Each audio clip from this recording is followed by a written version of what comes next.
So overall, I think I'm pleased with the terms of the contract. Also, 15 million a month is going to make him the highest paid Nigerian coach. Hello, hello, good morning, good afternoon, good evening, wherever you are watching or listening to us from. This is the Naija FC Podcast. As always, I'm your host, AyoT, and I have with me my reliable co host. Like, thank you for joining again. Yes, thank you very much for joining us yet again. We really, really appreciate you guys.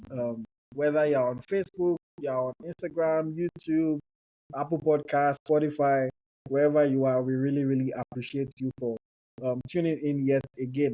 On this episode, we want to talk about one of the most recent news to come, out of Nigerian football, especially about the Super Eagles of Nigeria. And for those of you wondering, today is Monday, May 13th, and the Super Eagles of Nigeria have officially unveiled the new head coach. The NFF today, in a press conference, unveiled Finidi George as the new head coach of the Super Eagles. Of course, Finidi is going to have a number of assistants. We'll talk about them in a little bit. But for Finidi George, Smith Layi, we already had a previous conversation around him about what we can expect. So for today, I want us to kind of talk about some of the intricacies, the information that we were able to get about his contract. We talk about his backroom staff, how we think the backroom staff can help or influence him, and then we can also just look ahead a little bit to his first competitive match. So yes, correct me if I'm wrong, Schmidt, but the information that I was able to see, I believe it was released by ACL Sports about Finidi's contract. They said it's a 2-year contract, and he's going to be earning 15 million naira per month. So the first thing is, I'm happy that the NFF have given him, if true, a 2-year contract. It doesn't necessarily mean that I want Finidi to stay for 2 years, but at least it gives a little bit of a sense of security. It doesn't give the vibe of you're trying to take advantage of somebody. At least Finidi knows that if the NFL wanted to terminate his contract in year one, he's entitled to compensation for the rest of the contract. It gives him some protection, and also to the public, to we the fans, it also gives a sense of seriousness and professionalism around the team and around the job. If you said it was a 6-month contract, everybody would have been like, what kind of unserious? It means that you don't expect him to stay, you're not planning long term, anything like that. If you said there was no contract, that one is even worse. It just means that everybody is unserious, But at least 2 years, the contract is supposed to end after the 2026 World Cup. So it kind of sets the benchmark for him. Probably assume that the objective is qualify for the World Cup, take the team to the World Cup, and maybe get to the quarterfinal. That might be the objective, you know? So overall, I think I'm pleased with the terms of the contract. Also, 15 million a month is going to make him the highest paid Nigerian coach, within Nigeria. I think ever, if not ever, at least at the moment. So I think that's also a big deal. The coach of the Super Eagles should ideally be the highest paid coach in Nigeria, because the Super Eagles is the top job in the country. Financial security is something that a lot of coaches haven't had. So it's good for him to have that kind of security. Give him all the tools that he needs to be able to do his job. And if he doesn't do a good job, then you can judge him. But don't shortchange him and then ask him to perform over the top. But yeah, Smith, what are your thoughts on Finidi George's contract with the NFL? You said it earlier that it was released by ACL Sports. There is no official confirmation about the terms and conditions in that contract. According to reports to a very close journalist at the NFF, he said it was a 1-year contract. Hmm. So, they've been until the NFF come out and say, even self, if the NFF too come out and even tell you that this is the contract, you won't even believe. You will want it to be like, let them show you the papers. So that at the end of the day, you know exactly what is in there. Well, let's just think that it's 2 year contract, 50 million naira, and also what's it called? Take the team to the AFCON, qualify the team for the World Cup, and also perform well at the World Cup. And I'm also hearing that they asked him to also reach the semi-finals at least of the next AFCON. For me, I think that if you play in the final of the last AFCON, you should be aiming to win the next one. Yeah, and to win the next one. It's not about you want to repeat again and everything. I think that you should be aiming to actually win the next one. So, well, it's 50 million naira per month. I hope it's not going to be 50 million naira per year. So, because those things, and they should be, I think they should try and send a copy of that contract to the lawyer and everybody that. So, if one party did not really, they did not really do that, their part on that contract very well, I think they will be found guilty.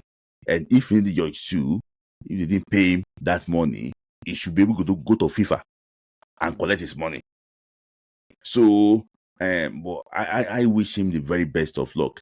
But we all know that national team job, coaches are not guaranteed that they're going to be there in 2 months. I can tell you, if he did not win any of the 2 games between Benin Republic scorers and Bafana of South Africa, his job will be on the line before September. And I'm telling you that he might be fired. So he needs to start. He needs to know what he's into. He needs to get, start working. So for me, I wish him the very best of luck. But I just think that there's a lot of things not really open about the contract. So that does not make me happy. And I mean, there are definitely things that we are not aware of. But I feel like we already even know more than what they want us to know. So, it's just the way of the NFF. They hire a coach. The details are always murky, and until the day that somebody comes and starts complaining about something is when we start hearing about other things that were or were not in the contract. But yes, at least it's officially official. Finidi George will be the head coach of the Super Eagles of Nigeria. So I want to ask you a question because I haven't been able to see confirmed information about this. Do we now know what is happening with this Enyimba job? Yeah, I think he's going to step down finally from Enyimba. I think he will not complete the season with Enyimba. So he's going to be taking the Super good job full time. And I think the assistant coach, Yema, will continue to the end of the season with Enyimba. And unfortunately, Enyimba too, they are on even the verge of winning the league. So, it's going to be sad that he's leaving Enyimba at this time. So, but, it's for the national job. So, every coach dream to coach national team. And I think Enyimba fans will understand. Okay. So yes, I'm happy to hear that he's going to be coaching national team full time because we cannot afford a part-time coach for the Super Eagles of Nigeria. Okay, so now let us get into the conversation around his assistants. So we've seen that he's going to be assisted by 5 different people. Daniel Amokachi is assistant number 1. Benjamin James is assistant number 2. He has Olatunji Barua, who is goalkeeper trainer. And then he has Chima Onyeke as fitness trainer and Mehmet Ostok as the match analyst. Let's start from the bottom and then we'll take it all the way to the top. Mehmet Ostok, I was trying to find information about the person online. I wasn't really able to, but that's understandable. Match analysts are not celebrities, so their information is not usually that available like coaches. But Smith, do you know anything about the match analyst? No. Like you say, their job are like undercovers. You don't really know much about them except their content creator, match analyst. So, in my own opinion, I think that the job is more like undercover. So I don't expect to get much information about him. But based on what I'm hearing too, they said that he's very experienced, but we have not been able to know the type of job that he did before. When you want to apply for a job, at least you must have a very strong CV to know exactly Yeah, Yeah. Super Eagles job is a top job. Mm. Okay. Let's move up now. Um, his fitness trainer is Chima Onyeke. Um, I looked him up as well. Chima Onyeke was born in the Netherlands. Of course, he's a Nigerian, through his father. He played football in the Netherlands for the most part. And then after playing football, he went on to become a coach. He went to Sports University, got his diploma in fitness, and he's been working as a personal trainer and also a fitness coach for several teams. You can see online that he started his fitness coaching career with Anzi Majakala in Mm-hmm. Russia.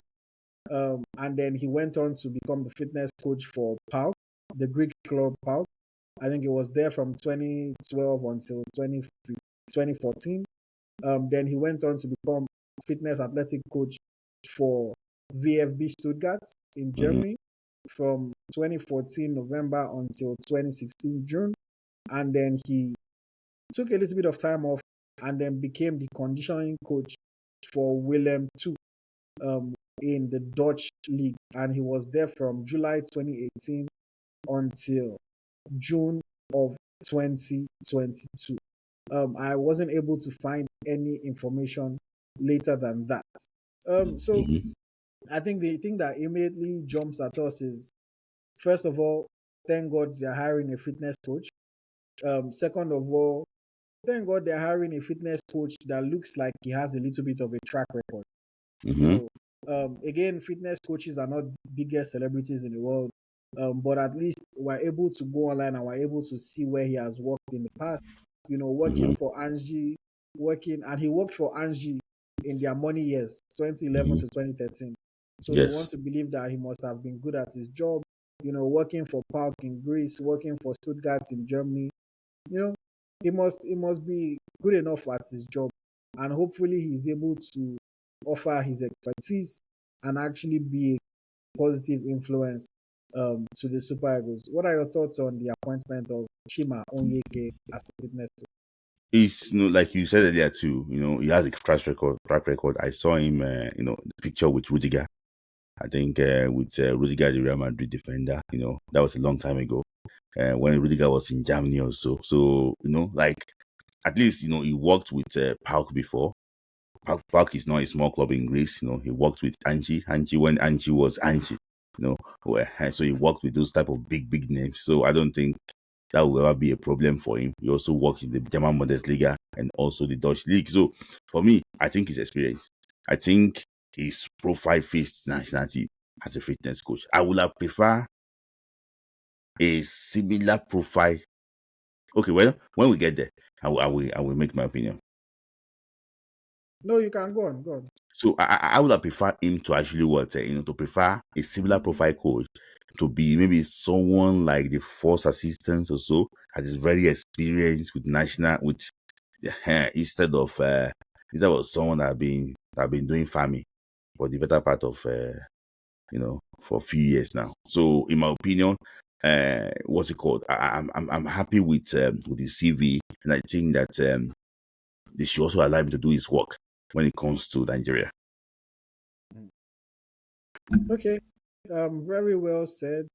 Let us now move over to goalkeeper coach, goalkeeper trainer, Olatunji Barwa.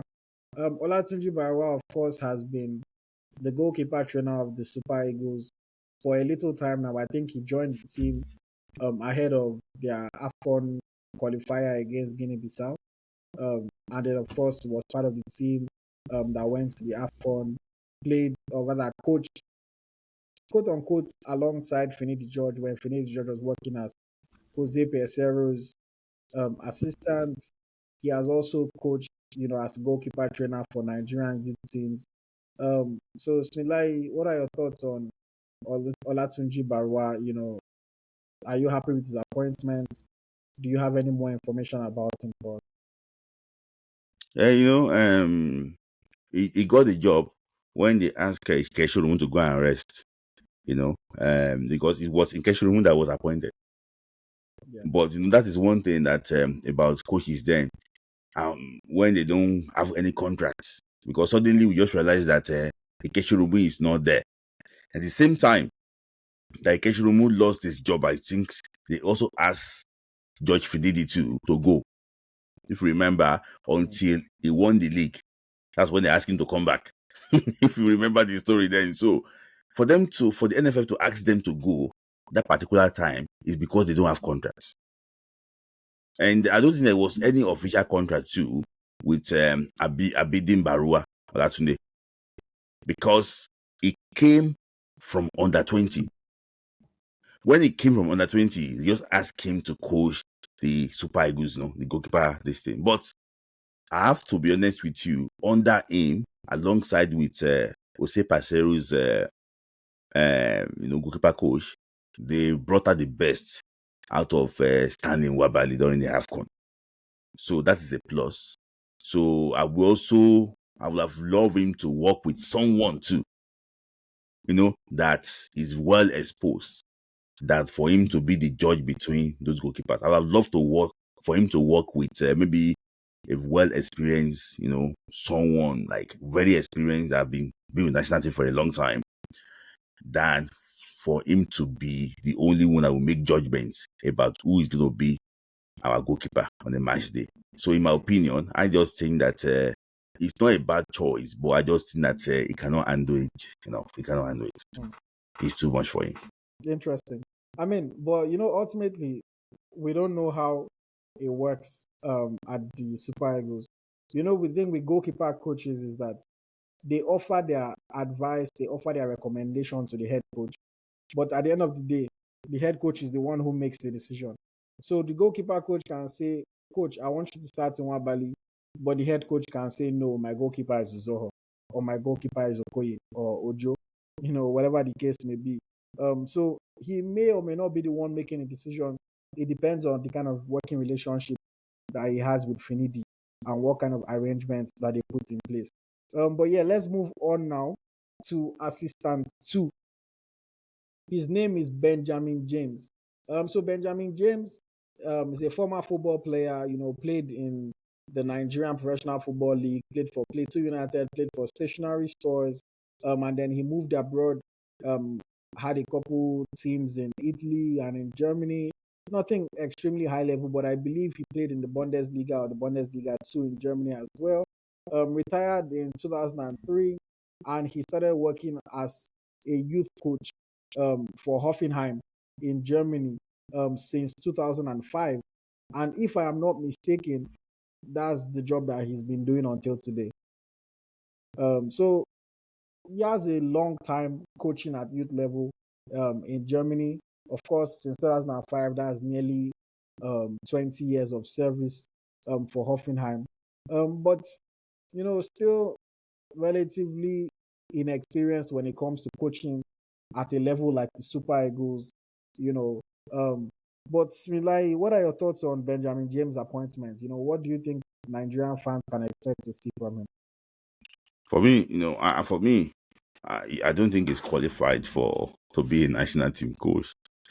I don't know the criteria that we need to use to submit his name. For me, I don't think he has proved himself, at the national team level. I don't think he has proved himself in senior team level. I think that, for a team like Super Eagles, we need a more experienced, backup, backroom staff. In my own opinion, I don't know what came on Finidi to put his name out there. I don't know. I once saw his interview. It doesn't sound to me that someone that really know what he's doing. I have to be honest with you, he's a rating. I don't know how Finidi George came to, okay, he's the man to support him, But for me, it's another thing of this mentality abroad, We have to be able to look at it that he's even qualified because, in my own opinion, I just wish Finidi the best of luck because this backroom stuff that is arranging, I think it's not the best. Okay. Just to round up on the backroom stuff, and then you can go into detail. The assistant coach number 1 is a player that is familiar to all that pay attention to Nigerian football. He's a legend of the Super Eagles. I'm talking about Daniel Amokachi. The Bull, of course, made his name playing all around Europe. Fantastic playing career for Besiktas. Played for Everton. Also played in Nigeria for a number of teams. And since then, he became a coach.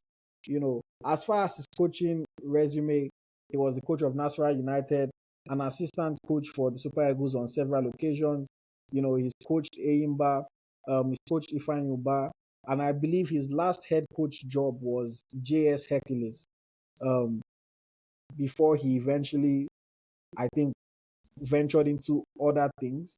I know here Mhm. and there he's been consulting, he's been assistant in a couple times. I know that the former president named him as a football ambassador under the last administration. So he's kind of ventured into different things. Most recently, he was commentator at the last AFCON. But now he's been selected as the number one assistant to head coach Finidi George. Smith Layi, how excited are you about this? Are you happy that okay, at least he has a top, rather a top Nigerian football person in his backroom staff? Are you convinced about Amokachi's coaching pedigree? How much value do you think he can add to Finidi George's team?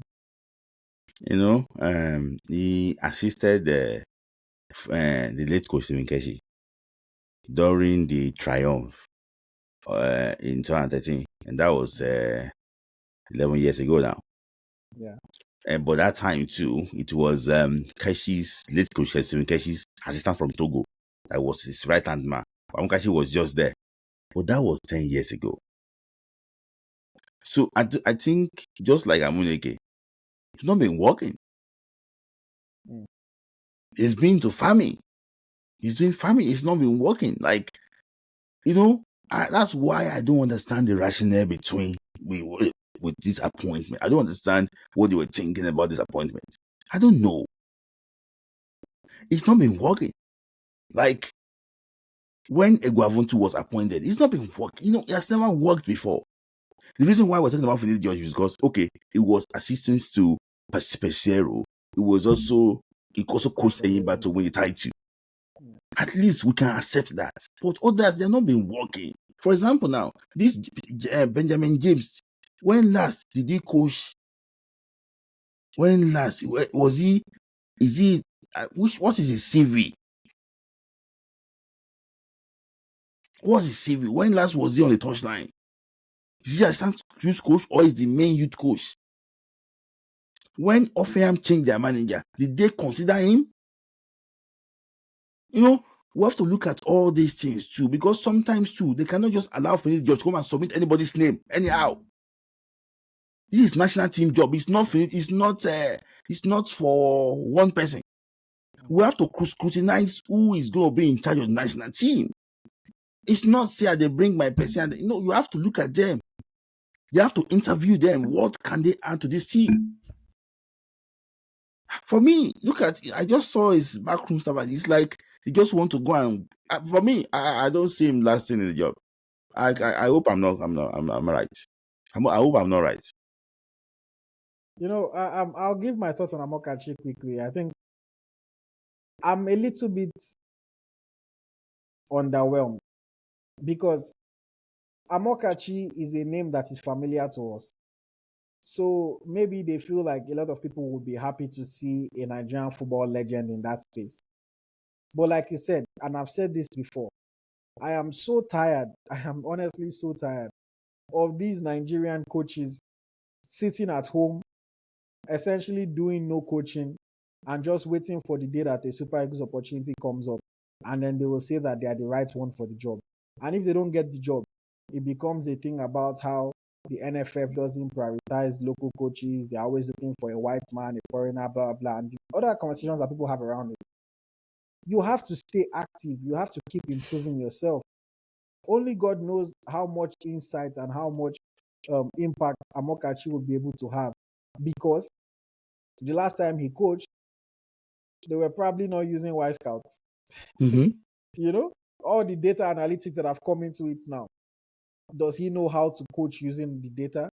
Does he even know what all the different analytics mean? Does he know how those should influence the way that he coaches players? These are questions that are there that to be asked.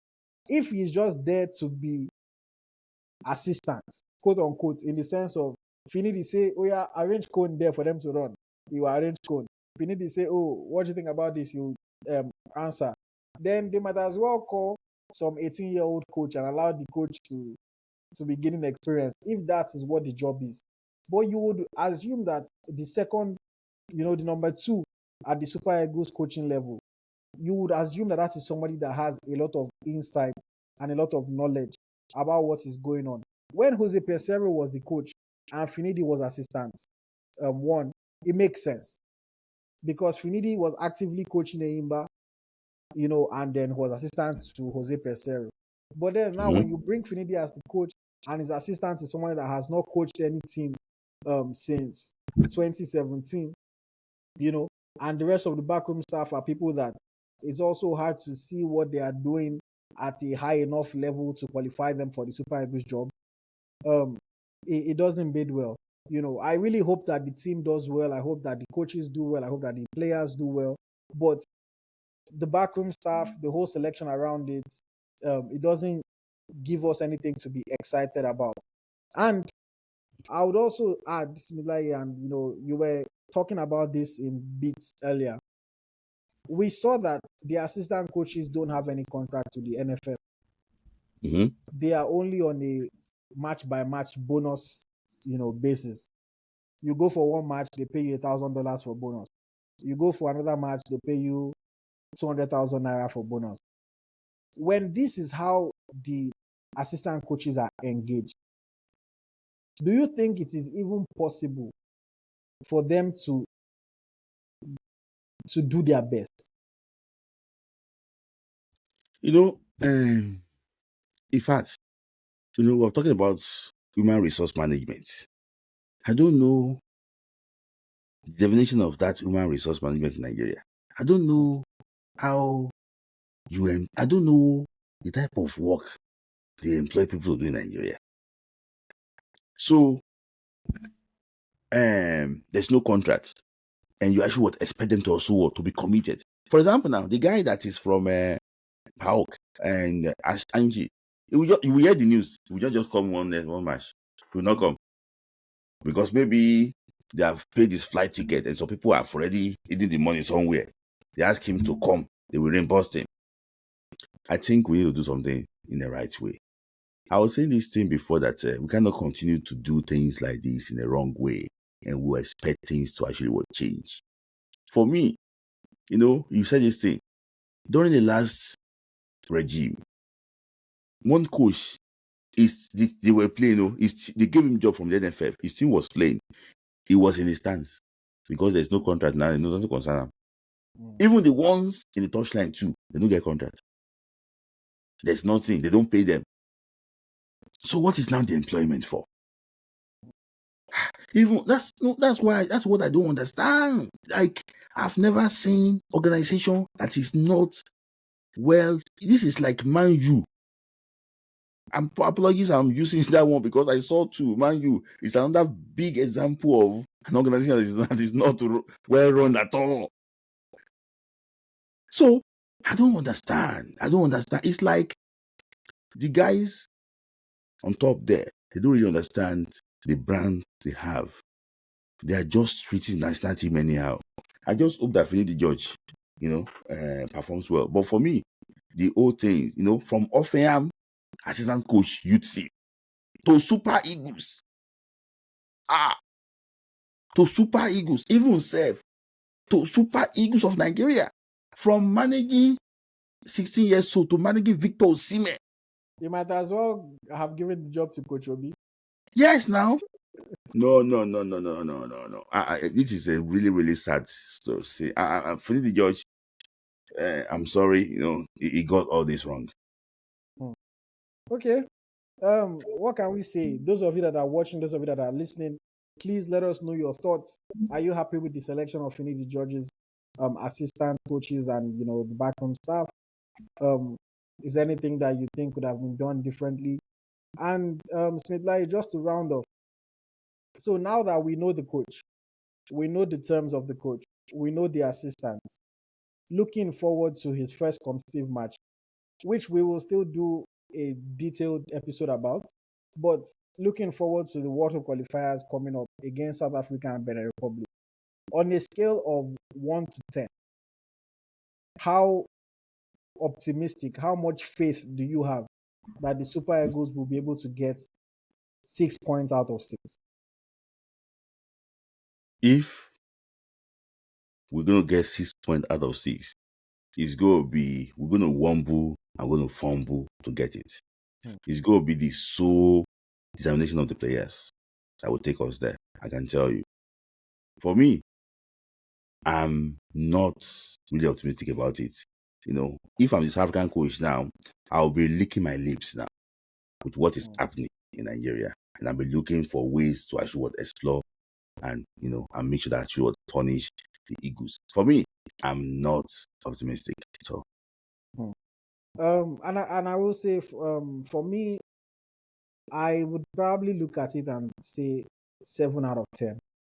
And the reason why I have that level of optimism is just because I believe in the players that we have. Even if I were the one coaching them, I would still believe that the players are good enough to do something against at least the Benin Republic. And we know that South Africa is going to be a tougher opposition. They also know the pain of missing out on the World Cup, and I'm sure they want to qualify for the next one.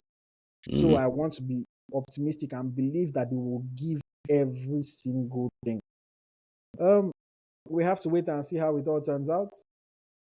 We have to wait to see the first squad selection. Then we can dive deeper into the games when the time comes.